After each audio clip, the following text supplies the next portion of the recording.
My first guest tonight, Joe NEWMAN, is from Lucedale, Mississippi, and he makes his living as an inventor. You say you have no training in physics or mathematics as such? That's right. In fact, I started on this because I'm just an old country boy. I picked up a book on energy. It's on Faraday's generator. Mm-hmm. And when I read that, I remember squirming around because they're telling me they were getting something for nothing. One of his inventions, it's a machine that produces energy, apparently puts out more external energy than internal energy. And if that's true, it could very possibly change energy in general.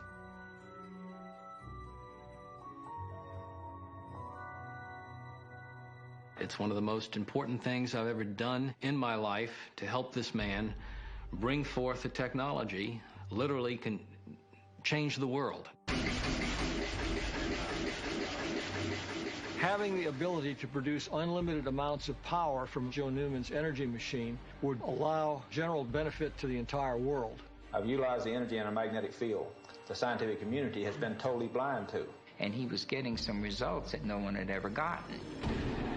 Could he possibly have done this? He's invented real stuff. We all were just elated at what we were doing. If you're going to reverse the law of physics, you better have some data to back it up. When you're ready, disconnect that thing if you need to. You check back with me in a year and you're going to see a working prototype hooked to a home. I want you to leave here knowing that the energy in a magnetic field is literally a river of energy. Some people wouldn't choose him to be their hero, but Joe NEWMAN is a hero.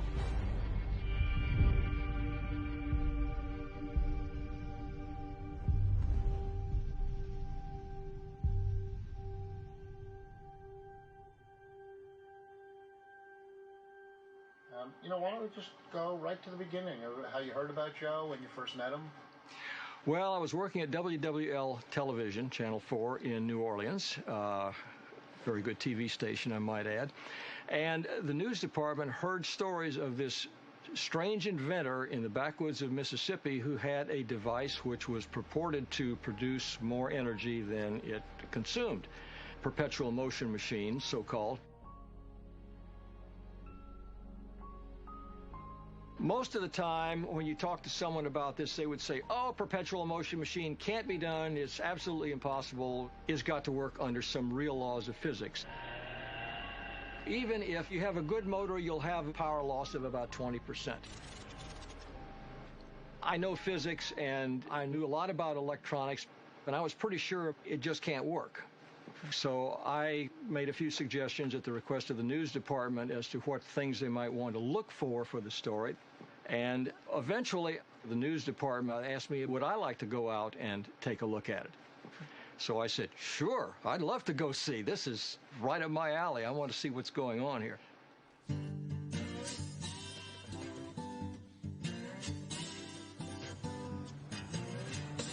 So I went out and take a look with crew for the story. We want to see what's going on. Strange inventor was at the Lucedale, Mississippi. Now, Lucedale, of course, was a small Mississippi town, a very, very nice place. It was just like going back in time 50 years. Award-winning story. That began as a kind of joke piece. I mean, perpetual motion machine, come on. But it would be fun. What was it like up there? Yeah, isolated as you can possibly think of. I got a sneaky feeling this sucker may never hit the air. Run this for the Christmas show. Okay, gang, this is a man that's going to save the world. Yes, he is a little bit of a recluse. All right, you ready? I'm ready. For the final stages of what will soon become, that's a bad term. I don't know what I'm saying. Met Joe NEWMAN. When I looked at Joe and his persona out there in the woods, didn't suggest Einstein, but he seemed like somebody that was beyond laser focused. Beyond laser focused. But what I set about to do was get the damn thing disproved. So we brought in people to specifically disprove it. This carnival joke So I went and looked at what he had, and what I saw was basically a strange-looking device, which he wouldn't let us see exactly what was in the device. The machine was not grounded, unlike any other existing motor. The thing was wrapped with plywood and had masking tape hanging off of it. It just, when you looked at it, you said, ooh. I'll have to check and see which way this thing's running. I'll just spin it up so it works so hard to get started. Okay. Okay, we can go off and leave that thing and come back and check it. Okay. When it would run, it would operate. And it just ran and ran and ran on very, very small batteries.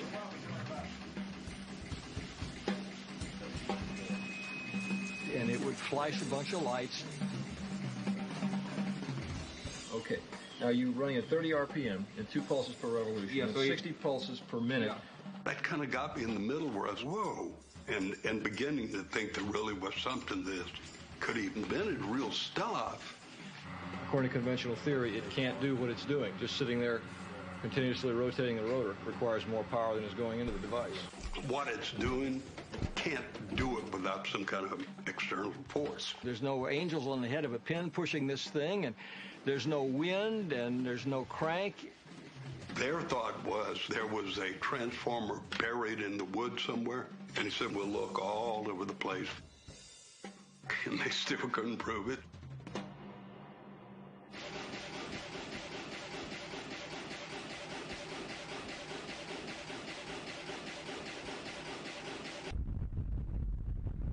And I remember this part as we leave his home. And Ralph Hartwell was in the car with me. And I said, well, guys, how do I wrap this up?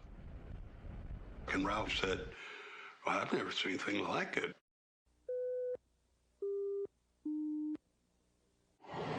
This is a story that I can almost guarantee you will not believe. Over the past 18 years, few have believed. Joseph Newman is an inventor. You see, in Joseph Newman's garage, there lies the unlikely results of 18 years of research and frustration. It's a machine, a 600-pound magnet, flashing lights, a plywood cover to protect their inner workings against patent infringements. Now, Mr. Newman claims this unlikely unit converts mass into energy on a 100% conversion process. Simply put, this machine runs on its own energy. No oil, no gas, no nuclear fuel. Think of this. We're going to use Newman's energy device. We're going to feed power into our system, provide you with power. We're going to shut down all of our coal-burning, fossil fuel-burning plants. We're going to shut down all of our nuclear plants, and we're going to provide you with clean, reliable energy for a fraction of the cost you're paying now. It could be a big boost for the entire world. This prototype is simply to prove the merit of this theory, that very quickly a very compact, small device can be made and be produced for the consumer that they could buy for a home, automobile, airplane, or space vehicle, whatever. So I suggested, Joe, if you're serious about this and you really want to put this together, why don't I just come to work for you full-time, but I can't do it for free. So Joe said, okay, I'll pay you what you're making at the TV station. I said, okay, that's fine.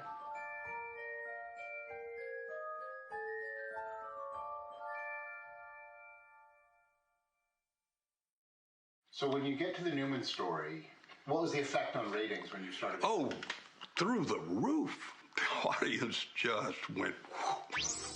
We continue tonight our series of reports called Power to the People. I could not go anywhere without being asked about Newman. Joseph Newman. Joseph Newman. Joe Newman.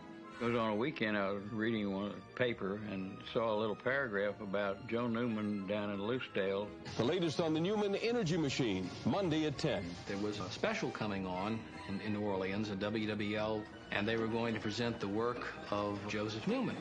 And this could revolutionize the whole world. Cars would not need gas tanks because this machine uses no conventional fuel. Right away, something clicked with me. I felt a connection to what this man was trying to do. I was curious about Joe, and when I went back to work Monday, I called him. I said, Joe, I'd like to come and see you and bring a few people with me. So he said, okay. And he said, well, why don't you come down here, and I'll show you some stuff. I know that Evan is very sensitive to new inventions. And this interesting guy, Joe Newman, this was obviously someone who had a new thought about something. So Evan and I and about, 15, 20 other people, we went to see him.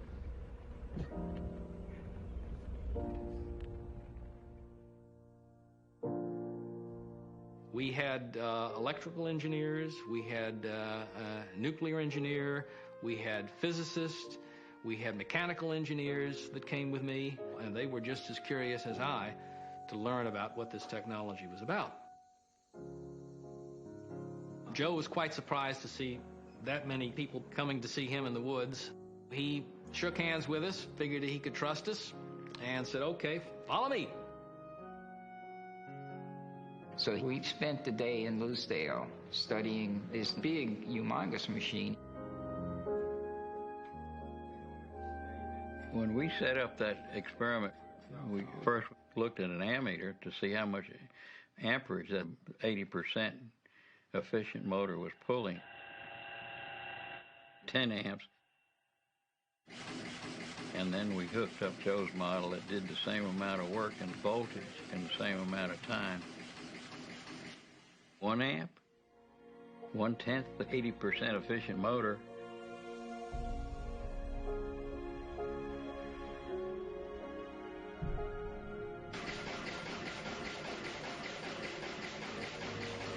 I was excited about what the possibilities of this thing were, but that is beyond remarkable.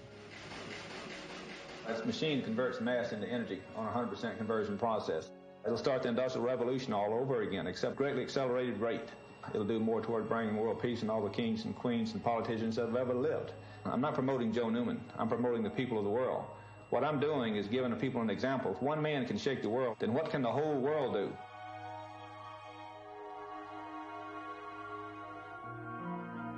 When I heard him speak that day, I knew that he was speaking on the level. What he said was of such import that I had to do what I had to do to help him. I was thrilled, really, to be part of what I thought was coming.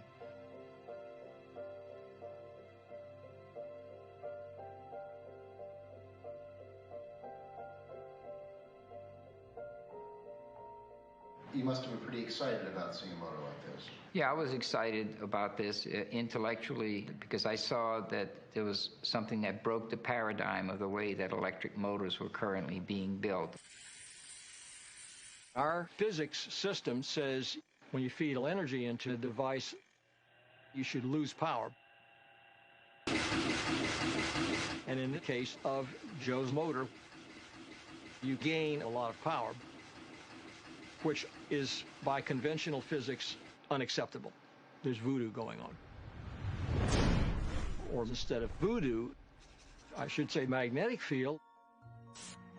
It was proved that a magnet has magnetic lines of force which connect its poles. The facts told me there was a river of energy coming out of a permanent magnet, and that was magnetic field. It's a phenomenal amount of energy, literally kinetic energy.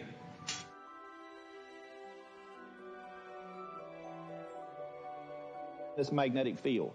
It was obvious to me there was some type of mechanical characteristic in this system, and the reason I thought that was that it showed that if you took a permanent magnet and you took a conductor, and if you moved a magnet relative to a conductor, the directions of the current would reverse relative to motion of the magnet or the coil.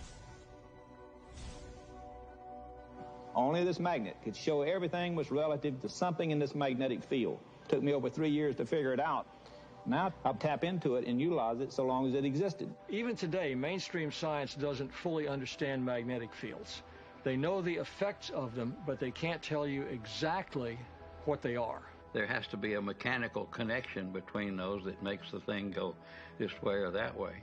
As far as I know, nobody knows except Joe what makes the magnetic particle go in one direction or the other. Joe actually learned that the energy in the magnetic field can be harnessed, just as we sat beside a moving river for thousands of years before somebody decided and learned how to put a paddle wheel into it to harness it. What Joe NEWMAN has done is learn how to put that paddle wheel into that pre-existing kinetic energy field and tap into it to produce astounding levels of energy that we never even conceive of before.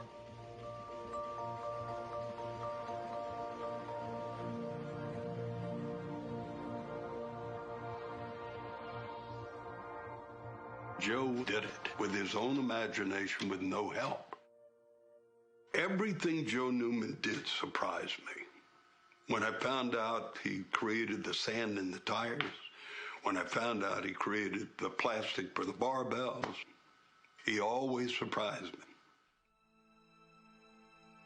The original plastic-covered lead weights, which everybody could afford them suddenly, and it was one of his first inventions. For this invention, he had to have the finished product ready for the investors by the upcoming Christmas season. Many people said that he could never really do it, but being the person that he was, he said, yes, I can do this. He came up with it, created the machinery necessary to effect the process, because no one had ever done that before. He worked 24 hours a day, day and night. In a matter of few months, he got the barbells out into the public. He did what most people said couldn't be done.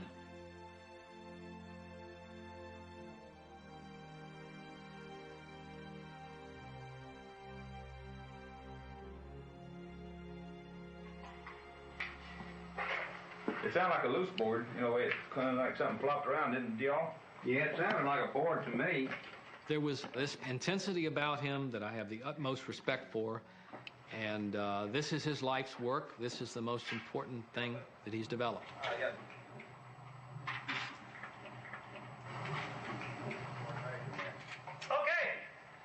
He knew what he wanted to do with the motor, and it became obvious to me what he wanted to do with it. Yeah, this bent over. At that time, he was looking for confirmation from some meaningful sources because he needed it to apply for a patent. So I got an appointment with these two electrical engineers from Mississippi Department of Energy, who were also professors at Mississippi State, to come down there.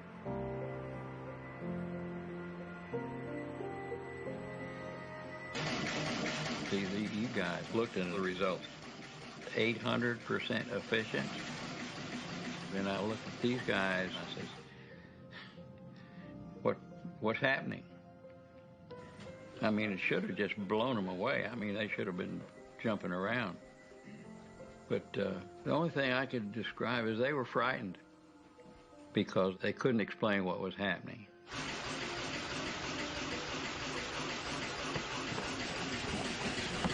Anyone who has spent 10 or 15 years doing something, dedicating their life to it, there's a good chance that person can come up with a revolutionary creative thought simply because that they'll look at it from a different standpoint than what everybody else has.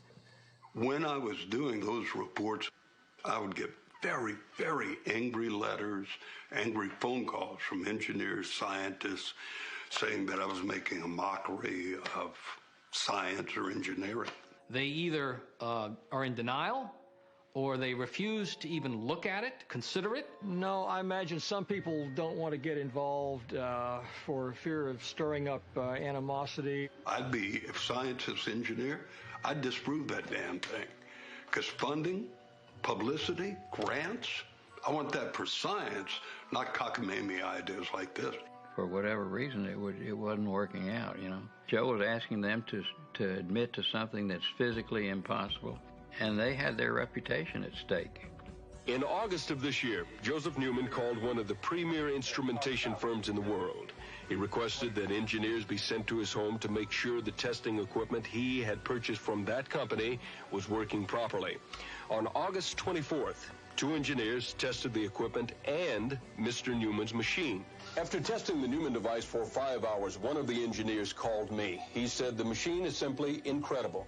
It does exactly as the inventor claims. He then offered a letter and the test results. Plus, he and his partner agreed to an interview. But the next day, company representatives called WWL to say there would be no letter, no interviews, and the company's name should not be used. Shortly thereafter, the two engineers asked us not to use their name for fear of being fired. Well, Joe wanted to get NASA to cover it, and there was a NASA representative that went to Joe's home in Lucedale, tested the machine, agreed to it worked, and then he refused to be on camera. He didn't want to go public with it. And I became totally amazed at the evasive approach that I got from these people. So I kept persisting because I was very convinced that I was correct.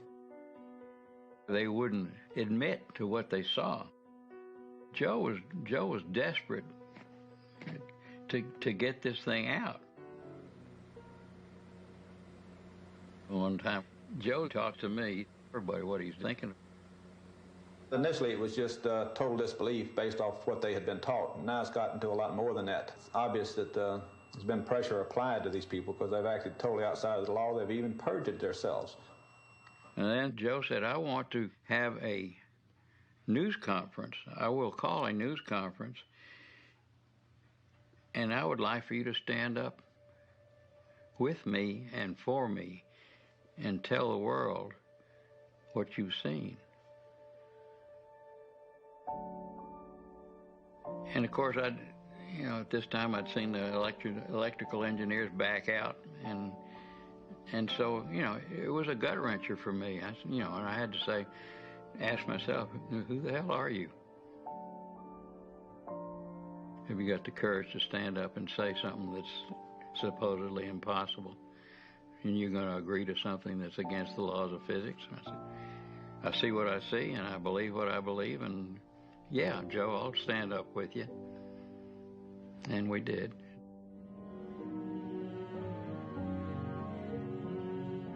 When Joseph Newman stepped before a news conference today to make his astonishing claims, sitting beside him were representatives of the State Department of Energy, longtime skeptics, now convinced. There were people, AP and all the news medias were there. And I saw the device and saw it tested that indeed it put out more energy than it took in. I am convinced now. It came out on all the 3 networks of TV. I'd go and say, there you are, you idiot, telling the world what. There will be much talk, much more study, many arguments about Joseph Newman's strange machine. But for those of us who worry about skyrocketing utility bills and Arab oil embargoes, just imagine, what if Joe Newman is right?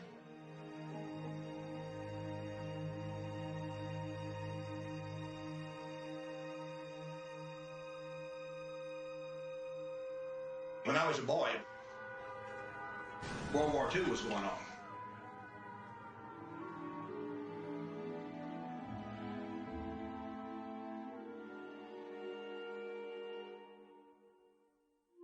My father, he was an alcoholic. The night that I was being born, they couldn't find him. He was off drunk somewhere.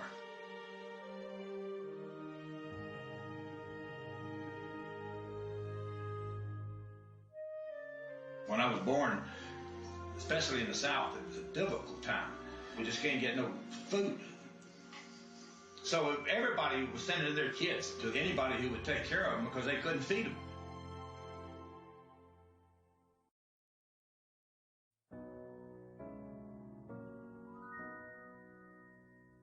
Now, my brother was with me from the time I woke up until I went to bed because he wasn't going to school. He was just taking care of me. In fact, I'd get out of my bed, go get in his bed with him, and go to sleep. And then he'd pick me up and put me back in my bed after I'd go to sleep. He was like my mother and father.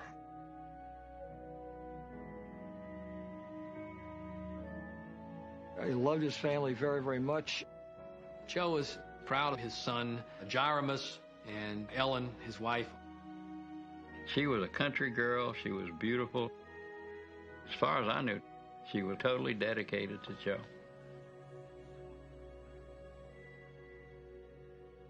More experts who test the machine, endorse the machine, the better the chances of getting a patent. In the meantime, 3 industries have decided they are interested in investing.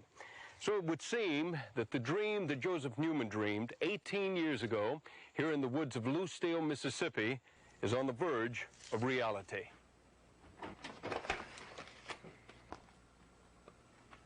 Joe, he spent some time to prepare many documents for the Patent Office.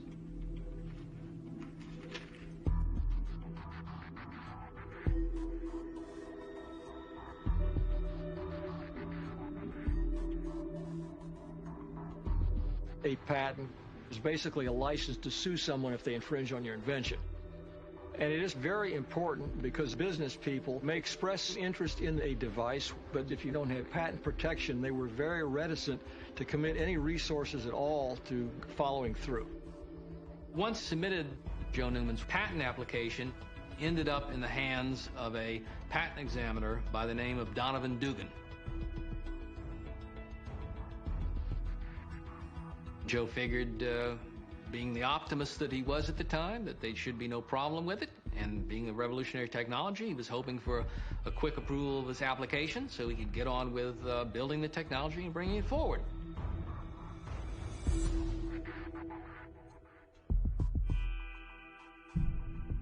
The patent was held up because they didn't think someone could build it. The examiner totally disbelieved that this device was operable. And in fact, he disbelieved it so much to the extent, he had inferred that I had a hidden energy source. He doubted that, implied that he even doubted I had the device built. He called it an alleged device. He just didn't believe anything about it. The examiner, Donovan Dugan, you remember him? No. In fact, I was not that close to the operation. But it's one of those things where you've got the law of physics out here that had existed for many, many years, and you're going to overturn one of these laws.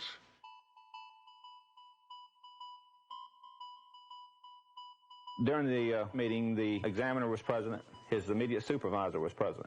Examiner, he kept asking me, where does this energy come from?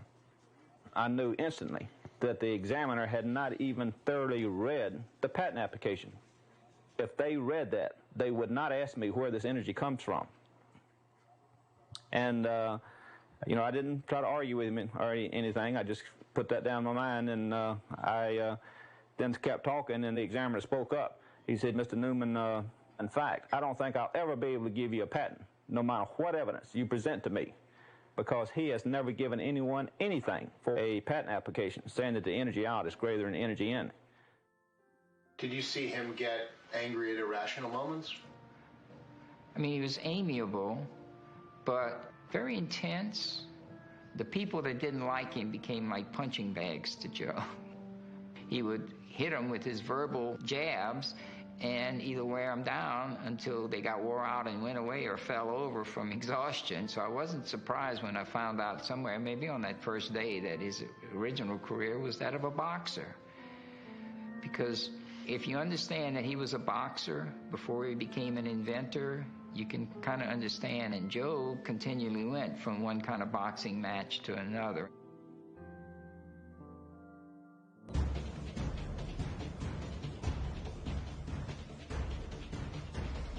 And at that point, Joe said, we need to hold a demonstration in Washington, D.C. We rented the Capitol Center, a large auditorium venue. He brought up a multi-thousand-pound unit to that demonstration. Good morning, everyone. My name is Evan Sule. I handle public relations for Joseph Newman. I'd like to welcome you to the first national public demonstration and the first public disclosure of Joseph Newman's revolutionary energy machine. We had a ramp set up so you could walk up and look at the machine. Joe had a number of small light bulbs showing energy coming out of the machine. We had oscilloscopes to read the voltages and so on and so forth. The law states what the Patent Office should do, and they stand against this when that I have presented credible evidence. Now, I don't say this out of just a modesty. I say it because I care. I care about the advancement in science and the human race. He ran the machine. He proved at the Capitol building, which was only a few miles from the Patent Office, that the machine was doing precisely what he said it was supposed to do. This magnetic field will disappear. But what have you done? You increased the random motion of the atoms. He had flew experts there that had endorsed his work. They testified before the people attending. My name is Roger Hastings. I'm a physicist. The machine does work. It's doing things I can't explain. He needs your help. It can't be done? Why not? Because you said it can't be done? I don't know it can't be done. My name is Bobby Mathern. I am employed by Louisiana Power and Light. I had no idea what to expect, and when I walked in, I saw a room full of people. That was very exciting. Thank you.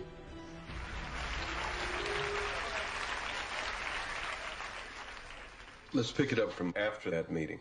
With Patent Department, what happened from there? I wrote a letter to respond to the U.S. Patent Office in a very factual, direct manner. And the facts did not make the examiner look very well. And my attorney told me, he said, I know it's the exact truth, but he said, I can guarantee you that if you send this in, it will assure you that you will not get your patent. Because you were critical of the patent department? Yeah, and they will protect their own, irregardless of the truth. That upset me greatly. At that point, Joe Newman felt that he was dealing with a bunch of buffoons, essentially. So what's he going to do? The inventor will never get his product to the public until he gets his patent. He now is fighting for that patent in federal court. A man who needs no introduction, Joseph Newman.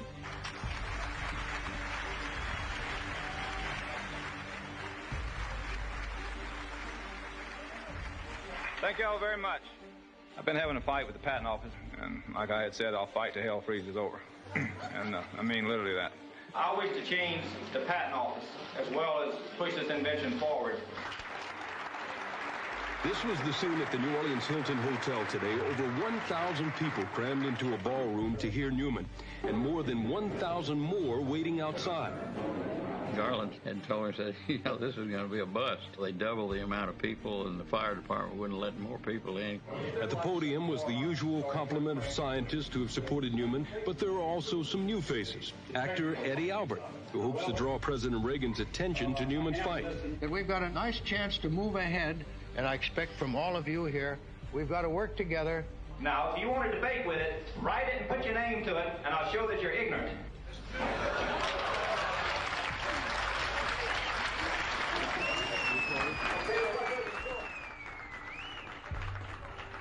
I don't see why Joe Newman, the individual, who supposedly goes as a supplicant to the Patent Office, and should be treated like a third-class citizen. I think that Joe Newman stands as a representative of every person who's ever been frustrated by dealing with the government that does everything it can to protect and to conceal its own incompetence. And the Patent Office here is a supreme example of that. Newman thought they needed a trial lawyer who understood scientific principles. They believed I knew how to fight against a system that was unfair. I believe that's how I was chosen.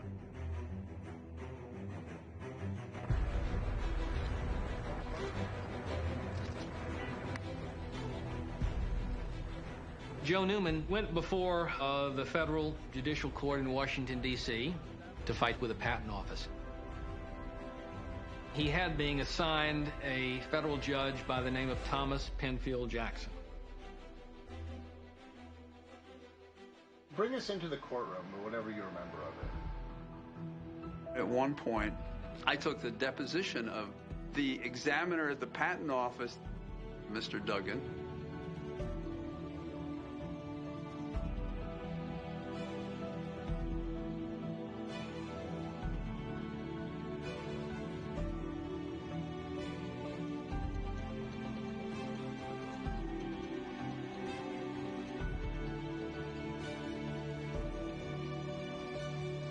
The examiner that said this machine can't work himself didn't understand how machines worked.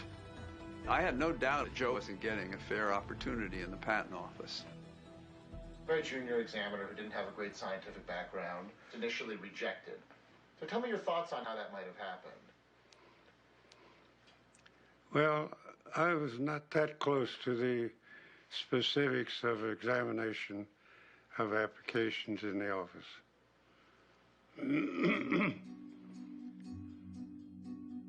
I'd like for you to ask them very honest, objective questions.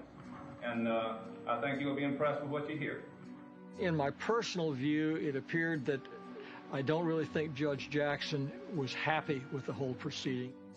I don't think he wanted to be there. One of the first things he said was that I don't have a background in electrical engineering. I'm not qualified to rule on this. Can you imagine sitting there having had people dueling experts when you have no expertise in the matter, and then being a judge trying to sort out what's a right and fair decision? So he proceeded to the judge. We've got more than 30 affidavits of scientists who have tested it for themselves. They say it works. Why won't you accept this as evidence? Jackson said, I have to have an independent analysis of this done. I have to bring in what he called a special master. Special master is a function that the court has for areas of expertise the court feel it doesn't have, to inform and make recommendations to the judge as to how the judge should handle the matter.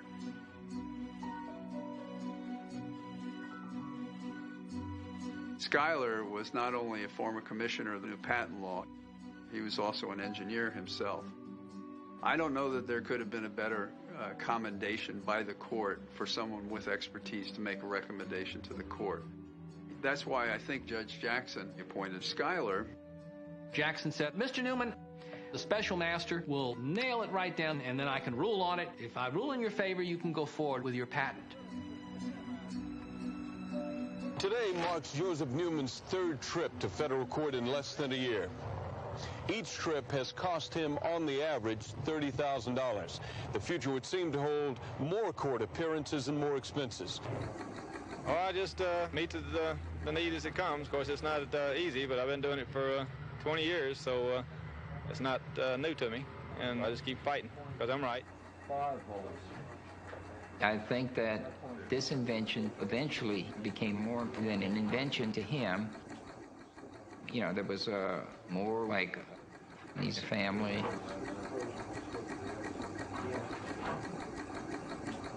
This is his life's work. This is the most important thing, not just for himself, but for humanity. So Joe had to fight with everything he had. The special master, he spent some time going over all the evidence, testing the technology for himself, spent at least a month or two.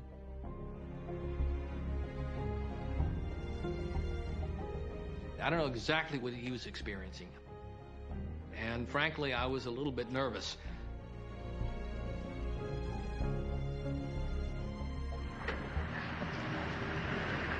Howdy. Good to see you. We were called in to get back into the courtroom with Thomas Jackson. The special master's finding was presented to Judge Jackson.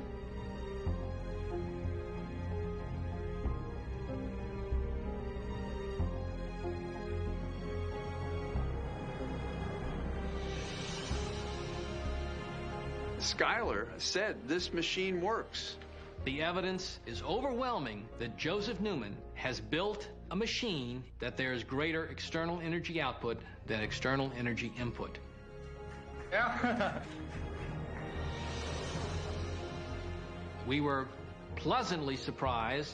I was very happy with that. Joe was overjoyed, and we thought that should basically settle it. We were so anxious for him to get the money to produce these things and develop them. The attorney, Jerry Sears, for the Patent Office, and John Flattery met with the judge. The judge had the findings of the special master before him. Jerry Sears immediately objected to the judge about the special master's report. He said, well, Your Honor, I'm assuming you're not going to believe in the tooth fairy. The Patent Office dissed their former commissioner and disagreed with his report. So they questioned it. They attacked it. Interestingly enough, the tooth fairy was basically the only reply that the Patent Office had at that point to the special master's findings. So the judge has a report from a former commissioner who is unbiased, who's got no stake in it. And then on the other hand, it has the Patent Office defending its institutional position. And as a result, Judge Jackson refused to accept the findings of his own master.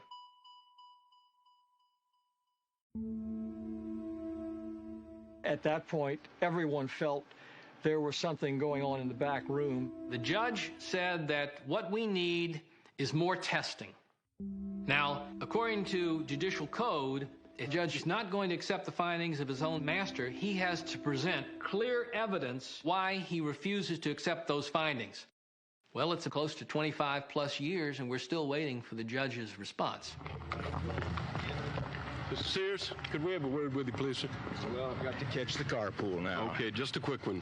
How can you disagree with the master that you recommended that said the evidence was overwhelming? Well, there's no stipulation between the parties that we be bound by the master's finding. Again, the master that's former head of the Patent Office, who has credentials that the judge called outstanding, why wouldn't you go along with the man that you recommended in granting a patent? You ask mean questions, don't you? I think you'd have to address that question to our present commissioner. Are you acting on his orders? You might say that, yes. Do you understand why Skylark's ruling would have been thrown out? No. And not used by the judge at that time? No. No. Why is this happening? Well, who's against you? I mean, I don't understand. Well, it's quite obvious the U.S. Patent Office is against me. I also have that belief about this judge is against me, that he's biased and prejudiced. He has not followed the dictates of the law, and the facts are very clear they're there. And to talk about adding insult to injury.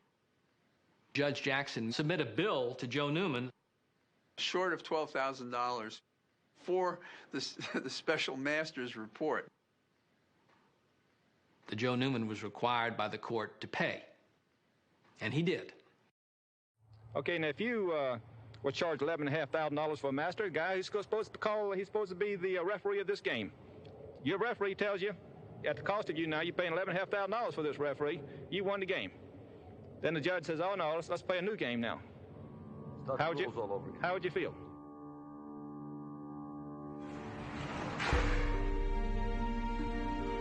My mother, she used to come over here to see us in the orphanage home.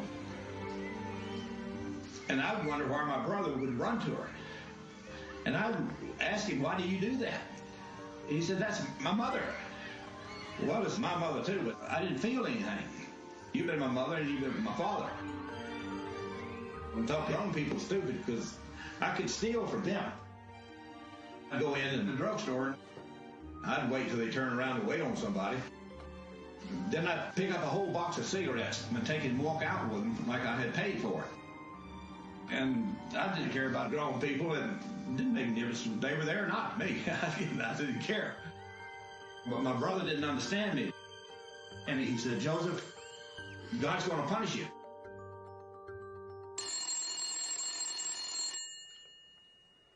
You need to stop working on this device or you will be eliminated. I received death threats, and I know Joe did too. Whether the threats were creditable or not, we decided no matter what, we were going to go ahead and get his invention out there. Okay. Of course, the patent fight was ongoing. Judge Jackson threw the NEWMAN case back to the Patent Office. The National Bureau of Standards in the Commerce Department was cooperating with the Patent Office to set up these tests. At this particular point in our struggle, what's the answer to the energy crisis? He had been featured by national CBS Evening News. In the backwoods of Mississippi, a mile down Dan Rather Evening News literally broke the story wide open. Is on 60 Minutes. Utilize the energy in a magnetic field. Radio interview. Life magazine. Hundreds of magazines, newspapers around the country and in other parts of the world. It became a roller coaster ride of using media to generate media, doing everything we could to bring as much public pressure on this. It's carried me over 2 decades of my life.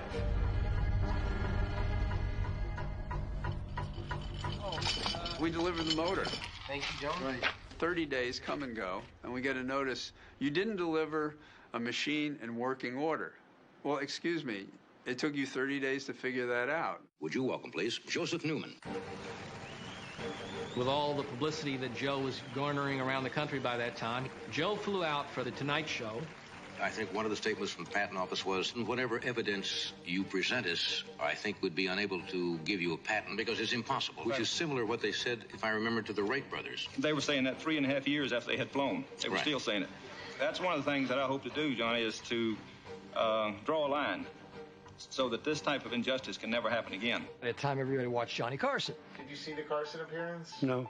I mean, he was going on the Johnny Carson show cursing the Patent Office. Didn't that have some sort of an effect? No. Congressman Dan Burton of Indiana has introduced a bill into Congress asking Congress to issue Joseph Newman a pioneering patent. I'm Congressman Dan Burton. The bureaucracy has given Mr. Newman, in my opinion, a runaround from day one.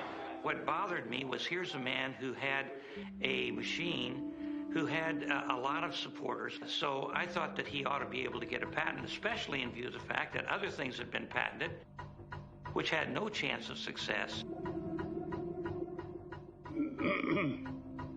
The National Bureau of Standards. Okay, ready to go? Yeah. All right. They told us it wasn't in working order, so we came there. There's a loose wire, which was up when we delivered the machine. What should we do? In Joe's schematic, you can see where to put it. You think you could do that on the phone? But they didn't do it for 30 days. Why? Came 1,000 miles to hook up a wire.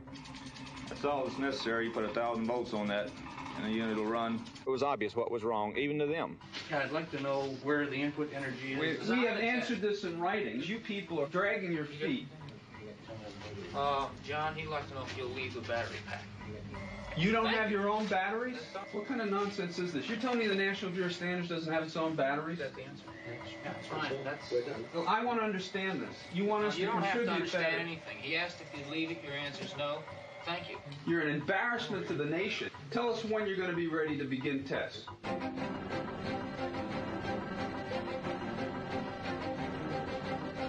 After we introduced that legislation, I talked to people about trying to get them to co-sponsor my legislation. Mr. Newman and Mr. Flannery. Our senators, Thad Cochran's office, agreed to set up a Senate hearing on the bill. They wanted some testing of this, and there's a good reason for that. It's not just to give you, So the Patent Office is charged with making certain that under existing science as they know it now. It surprises me that John Glenn wasn't more open to the idea, because he was one of those that worked on new innovative ideas in the space program. They have people behind him, their advisors or whatever, and every once in a while this guy would lean over and whisper something in John's ear. I don't have anything to do with me in the house, and you won't see my opinion one time. I'm telling you the truth. You're saying that I have a biased opinion, and no accusation of the senator here, you're in deep trouble. Senator, we wouldn't want to get in deep trouble. Other people were much more supportive of it. And that hearing should have been about the Patent Office, how their procedure was more institutional biased than mission biased. And it was taken off the tracks, if you will, by John Glenn. Run your own test. Read the book that I have here. Read the patent application. I think probably he felt he was losing control of the project. He got really pissed on a regular basis. You know, I could see the anger in his eyes at times. I know that he was frustrated. He's got a little shaky. One time, the day before his big demonstration, Joe could never really get the motor to run. I say, Joe, before you can have the next demonstration, make sure things work. He says, I'll think about it. He never did.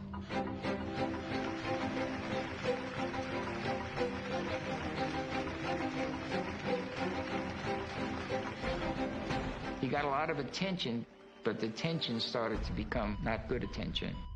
The people that were there were looking at each other and shaking our heads. This was not good. There's so many things he was fighting. He lost sight of the track he was trying to follow and just stopped pursuing it the way he should have. I'm angry. I consider this war. Second highest court in the land has ordered the National Bureau of Standards to test Newman's machine. Thus far, no test procedures have been approved, no testing done. When are you going to begin ready to test this device? This is English. Your mother's tongue. Is it in working order? Why don't we just no. You tell me yes or no. It's in working order. Yeah. Why don't you do that, Captain? Why don't you guys yes or no? We have our coach. We have our equipment. We're going to get it out of here. Is it in working order? Yes or no? I am going to take your silence that you are satisfied it's in working order yourself. This whole process dragged on for months and months and months, having cost him all the legal expenses. My legislation, I can't remember how many were killed. I was frustrated. It didn't go anywhere. Even the public was saying, well, put up or shut up. But you should be mad as hell. He was really upset. Not printable. Evan told me this himself, that Joe would berate him. Evan just took it. Can y'all see it? Or you can't? Tell me. As time went on, I became disillusioned because he would reject all offers of help. This thing still needs a lot of development. Anyone to stand against this invention, criminal. Nothing helps to bring it forth. It takes its toll on you. It's taken a toll on all of us. I was really beat. I was looking to get out. As fuck.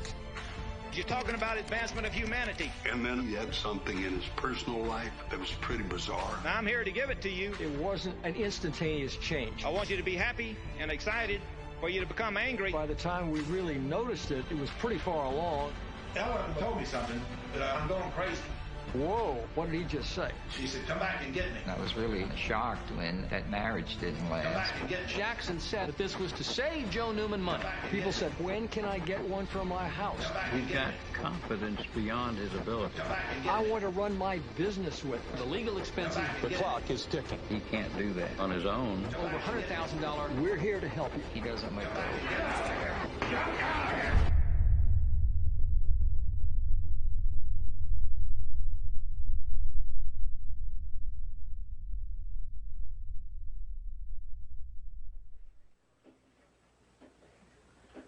They've gotten poor results because they have grounded the motor. We have a picture in the patent. There is no ground. It's not connected to the ground. And that is part of Joe's science.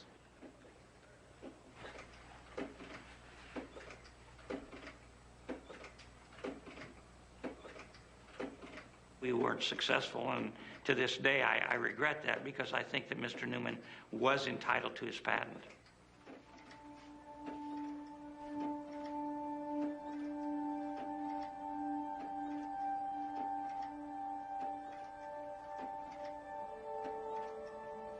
He declared bankruptcy as a result to protect what he had left. Joe lost his house, his property, and everything he's done.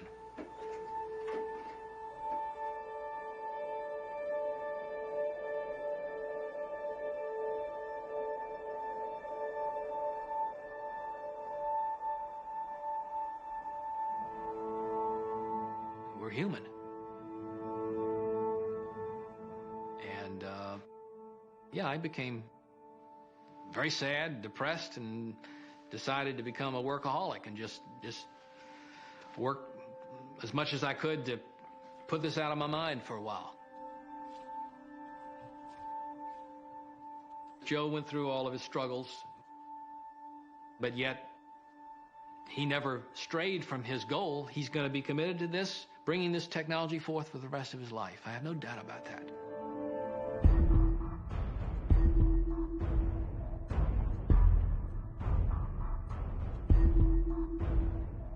Evan and I talked about it at length.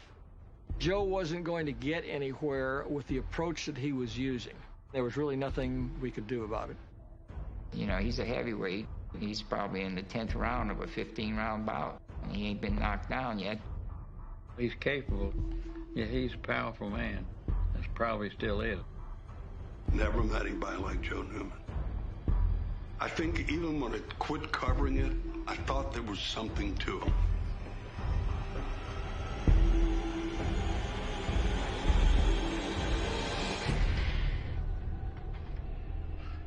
Yeah, because that's the equation for power. Power is force time distance divided by the time. So the longer it takes you on a workout, the weaker you are. The faster you do it, the stronger you are. So I push hard. There ain't a guy in here that can match me. So if you think that's easy, you come try it. So I understand you used to be a boxer. I never did get in a boxing ring because I knew I could kill people.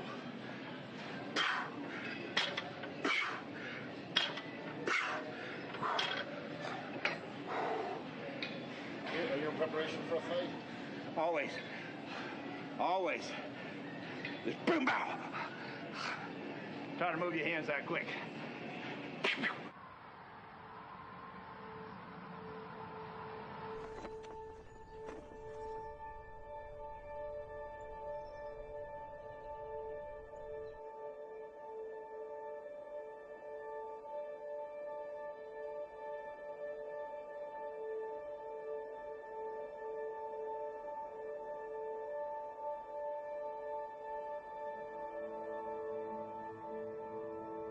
There's been a lot of scientists that have committed suicide that had good ideas, but they couldn't stand the pressure. You know, they ran against the negative pressure and killed themselves.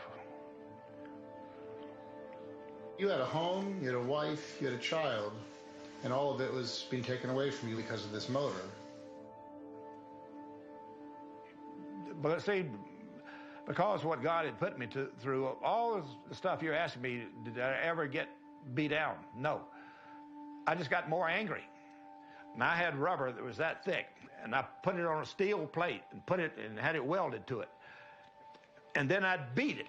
And you can see how my knuckles are. And I just bow, bow, bow, bow, bow, bow, bow, bow.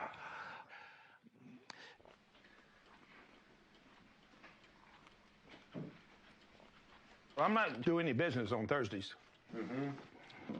Because that's my worship day. Do you have a specific way you do it? Well, I just commune with God. The world is getting worse and worse. They're all admitting we're not getting nothing to work the way we want to. But instead, it's running still negative, and we lost so many jobs, and everything's going to pot. All you got to do is just listen to the stock market. You don't hear the stock market is going to go way up. They're worried about the stock market just falling even more. That's what they're worried about. But the oil companies are making the biggest profit they've ever made in their history because everything is still tied to the oil industry. And that's why they fought me tooth and nail. They didn't want this technology out. This conspiracy is not against Joseph Newman. It's against you, the people.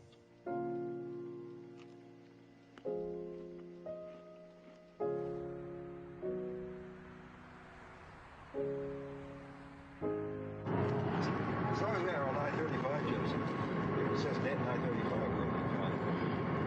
Well, it said detonate exit 1 mile. Let's look for I-35.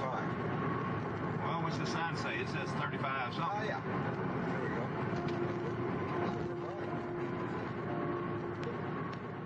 go. So tell me about how you met Joe. Well, interesting enough, at some point, 2006, thereabout, I began to feel that we were running towards a cliff as a civilization because of energy and burning fossil fuels, and particularly coal and gasoline and so forth. So I decided that I would try, if possible, to become a conduit for information that might help us find a new energy source. So I even went to a hypnotist to try to make myself receptive to energies of this sort. And I saw Joseph on the television, and I thought, well, there's no need for me to do anything. That man's already done it. I just need to help him. Yep. All right, now how does this machine strike you when you first look at it? Come on back here, let me show you something. Yeah, this is much bigger than anything I've seen in the past. All right, you can see how big this machine is. 7,500 pounds, 10 horsepower. I've been pretty much his sole support. I had accumulated some rental property, and that was going to be for retirement. But I ended up selling 3 of the properties just to keep things going for Joseph.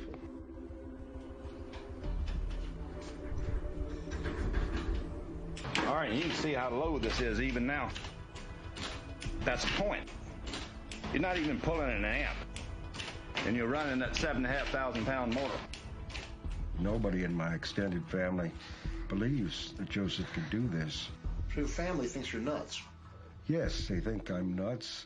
My son, he thinks it's all a farce to get my money. My wife, she just left. And she got a divorce through the internet, which was kind of interesting. And then it wasn't too long after that Joseph moved in with me. I traded a wife for Joseph. I was on Johnny Clarkson. I was on there for 23 minutes. He got the biggest response anybody had been on his show.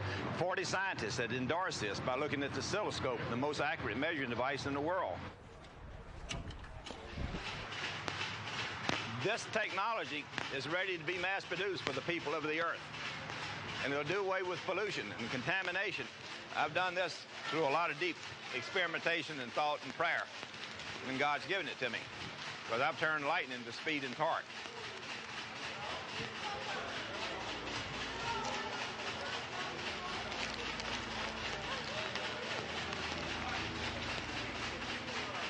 And see, I know if the power brokers got this technology, you would never get it where you would own it. What they would do is lease it to you. And then every year they'd have some kind of flimsy excuse. We got to raise the price of this lease. But I'm hoping to get $100 million so I can start production of it.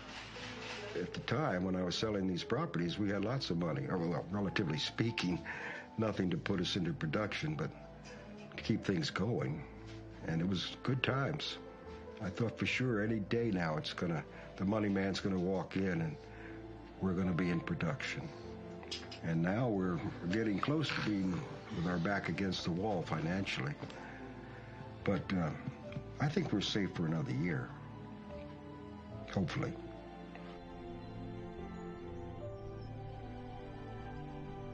What do you think the plan is for the future? To keep the momentum going and keep doing what I was doing. That's how I'd make money. And God has given me that ability.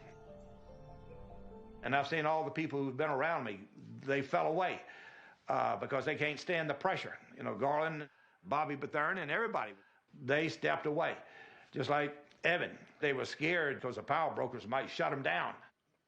Going through what I have gone through growing up, and God made me like steel, you couldn't take the power brokers. That's what I told my mother. God did all this, and I used to blame you, but he put me through it. I started picking up a big steel anvil that weighed 400 pounds. I still got those muscles that run down my back. You can't see my spine because the muscles run up and down my back. I am a tiger. And people should appreciate that. But I'm a tiger for humanity. I went and stood on a mountain one night, and I talked with God. My vow was, I want death if you don't give me what I want. I want to change this evil that I see all over this earth. Change it. I care. Why don't you care? So I want you to know how I am. I'm going to tell you right up front. When a guy comes to me and you want to challenge me, and you think you got the steel that I've got, you ain't coming close to it, because I'm going to jump down your throat and I'm going to say, this is a law. I think you nothing but crap. And I'd kill you in a friggin' second. I don't trust nobody. You think I would sell this to you? You think I'd sell it to her? Or you think it to him? No. Y'all can be gotten to. I cannot be gotten to. Not for threats, not for anything. In fact, the people who ever call me to threaten me, get off the phone and hang up. I said, God's going to kill you before you get off the phone. He's going to kill your wife. He's going to kill your kids. And they hang up on me.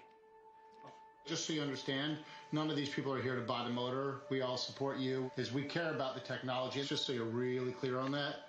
Okay. That's the only reason we're here.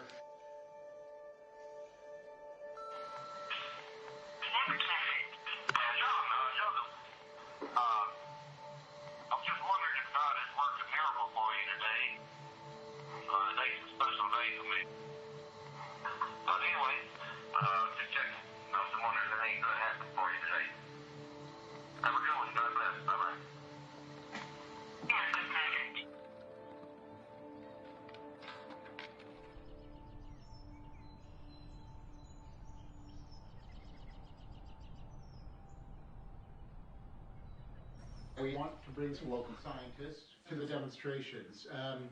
Also, bring in investors. Bring someone who might want to develop the motor. Well, I'm not turning the machine over to them. No way. Right. Not for all the money in hell. They're going to come just for the demonstration. This is just a hello. Does that sound good? Okay.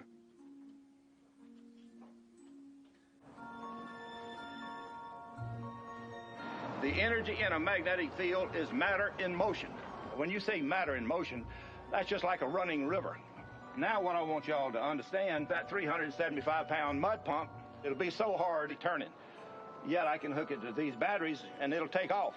But it's not drawing any current. And every textbook that y'all have learned to look out of will tell you the motors run off of current. That is a lie. And any scientist who says other than that is a liar. But what I'm saying to y'all, because this is something God's given me for humanity. It's a vow I made standing on a mountain as a young man, and I'm 77 now, but I'm young. Now with that, we'll just hook it up and start running it. If y'all need to ask me a question, you better ask it quick, because I'm going to run this thing. Go for it, Joe. Yeah, we're ready to see it. Now I'm hooking this to the positive, and I'm going to hook this to the negative, so you'll understand what I'm doing.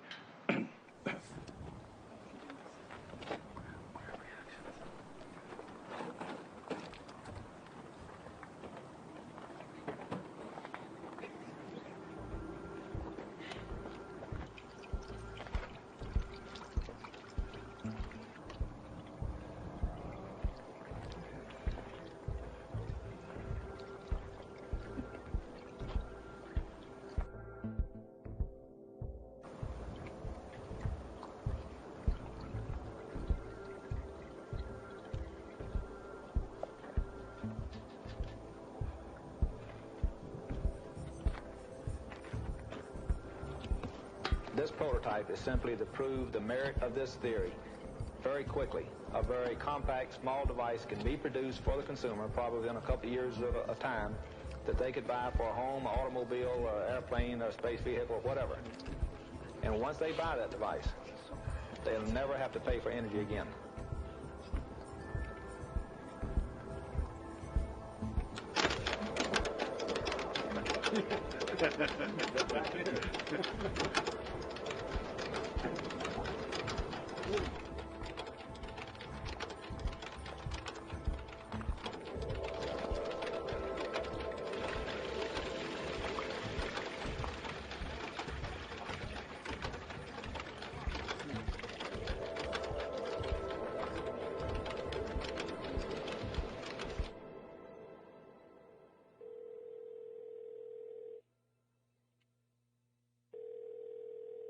Hello. Hey, Joe, John Fox. How are you? Good. You know, Joe, I got a call from the investor who we met together in Texas. Mike was his name. And, you know, he was interested in developing another generation of prototype. He's got, you know, a few bucks he can put into it. And he's got engineers that could work with you in a pretty sophisticated lab. You know, he wanted to make a real slick prototype. What should I let him know? You said what now? He'd wanted to really, you know, get a motor like that built. Well, this is going to be something phenomenal, and it'll run everything. I know I've got something that nobody else has ever done. I'm ready to build this and prove that it'll run.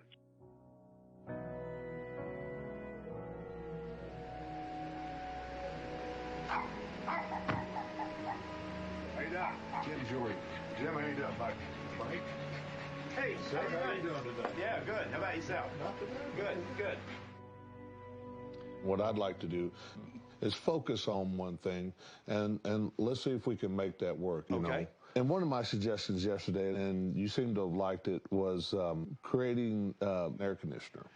When you get this machine, your electrical bill, as far as your air conditioning, is zero. Right. So you agree that's a good market? It's a phenomenal market.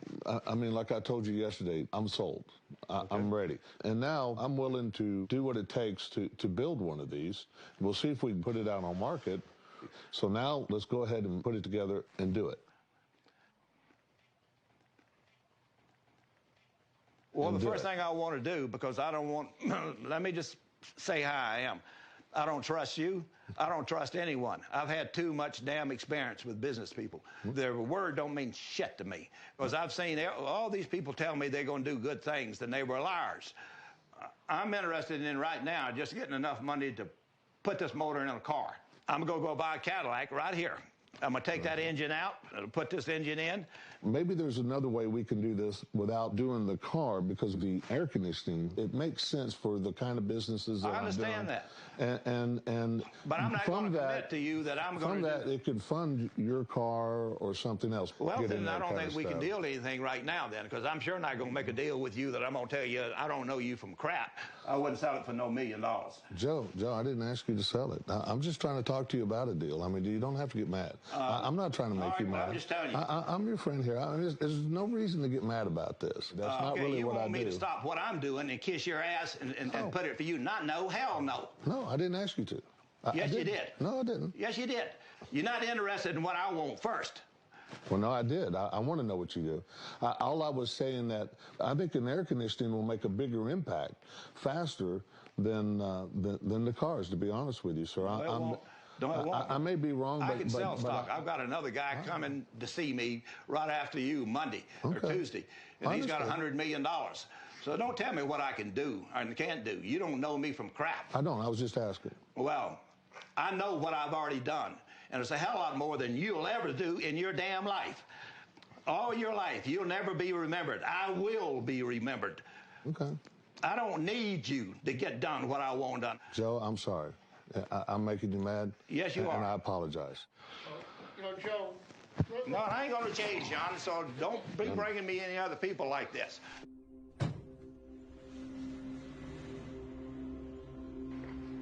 I'm confused. Okay. You were on the Johnny Carson show and you rented out the Superdome. Why hasn't this happened yet? And so I'm bringing you someone who wants to make it happen. I don't understand why we can't do something. Well, it's very simple. Because you're ignorant if you can't see it. And I'll just tell you straight out. You're stupid and you're ignorant. You don't know a damn thing about business.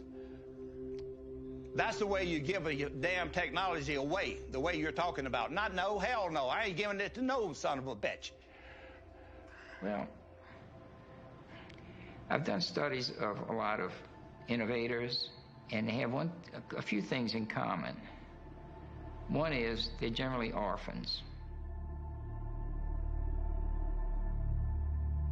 So they tend to be very distrustful of other people, and they tend to be very protective of their creations. It's sort of their offspring, their family that they never had. You know, it's like you're very careful who you would entrust your family with.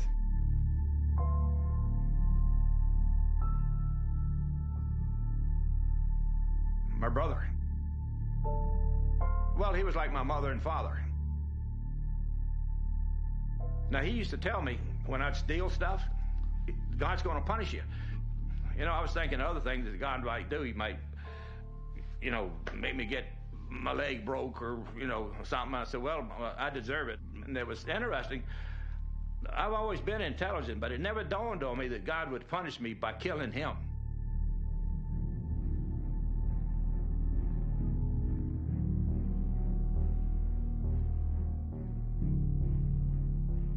And I cried for 2 years when he drowned because I missed him so much.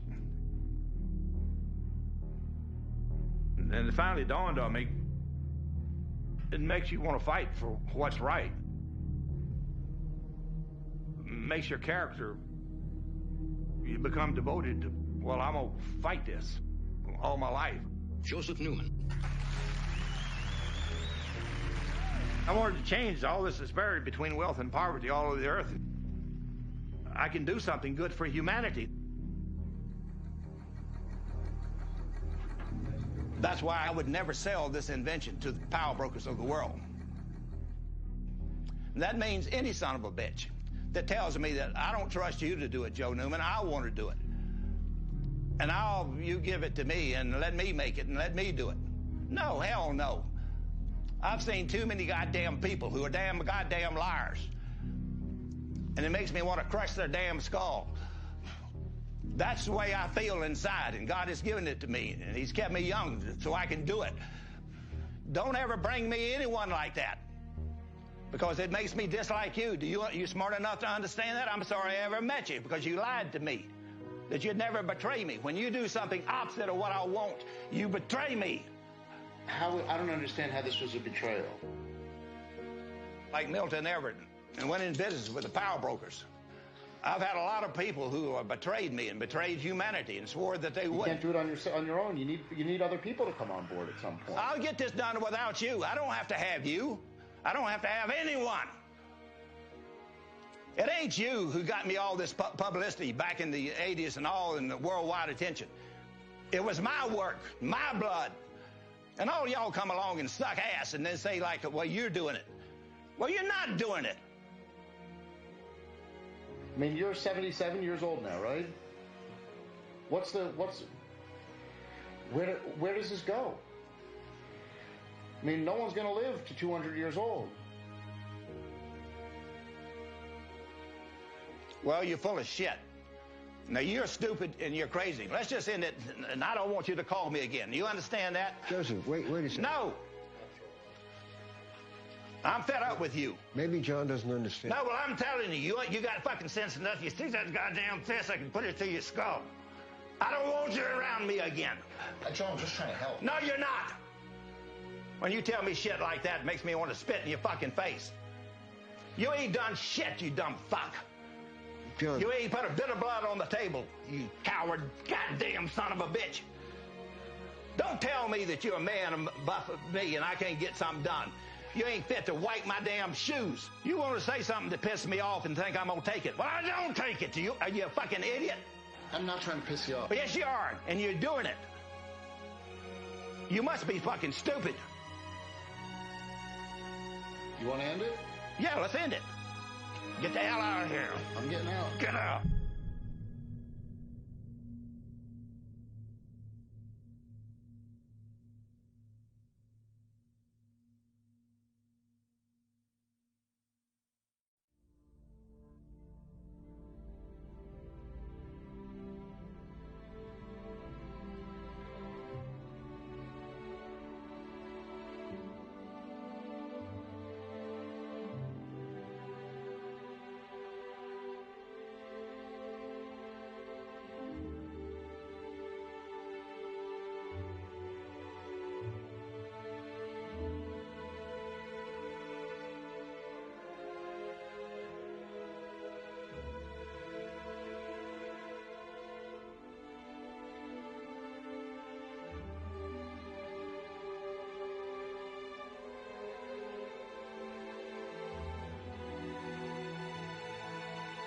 When you think about all of the perpetual motion machines that I ever researched, and I've researched a lot of them, they were all disproven. Most of them, just like that. This one never got disproven. So just if, you know, that grain of sand in the universe that says it does work, and we never know, that's a tragedy.